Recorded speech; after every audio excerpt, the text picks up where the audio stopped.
బనకచెర్లపై ఏం చేద్దాం, ఎలా ముందుకు వెళ్దాం? ఏపీ సీఎం చంద్రబాబు నిన్న జలవనరుల శాఖపై నిర్వహించిన సమీక్షలో బనకచెర్ల అంశం ప్రధానంగా ప్రస్తావనకు వచ్చింది. పలు ప్రశ్నలతో కేంద్ర జల సంఘం రాష్ట్ర లేఖపై ముఖ్యమంత్రికి వివరాలు అందించారు. అసలు సిడబ్ల్యూసీ సంధిస్తున్న కీలక ప్రశ్నలు ఏంటి, ఏపీ అధికారులు చేయబోయేదేంటి? ముందుగా సిడబ్ల్యూసీ ప్రశ్నలు చూద్దాం. బనకచెర్లకు సంబంధించిన బ్రేకింగ్ న్యూస్ మనకు అందుతోంది. గడిచిన 100 ఏళ్లలో 75 ఏళ్లుగా 200 టీఎంసీల నీటి లభ్యత ఉందా? అన్ని రాష్ట్రాలు ట్రిబ్యునల్ కేటాయించిన నీటిలో 75% వాడితే పరిస్థితి ఏంటి? పోలవరం నుంచి ప్రకాశం బరాజ్కు 18,000 క్యూసెక్కుల డిశ్చార్జ్ సాధ్యమా? 200 టీఎంసీలు తరలించడానికి 129 రోజులు వరద జలాలు ఉంటాయా? వరద జలాలను ఎలా లెక్కిస్తారు? వాటికి ట్రిబ్యునల్ అవార్డులు ఉన్నాయా? వరద నీటి లెక్కల దృష్ట్యా ట్రిబ్యునల్ నిబంధనల ప్రకారం ప్రాజెక్టు ఉందా? గోదావరిపై కట్టిన ప్రాజెక్టులు ఏవి? వాటిలో అనుమతులు ఉన్నవేవి, లేనివేవి? పూర్తయిన ప్రాజెక్టులేంటి, నిర్మాణంలో ఉన్నవేంటి?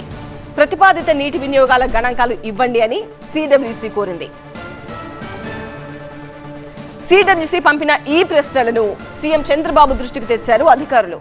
దీంతో అధికారులకు సీఎం కొన్ని సూచనలు చేశారు. ఆ వివరాలు చూద్దాం.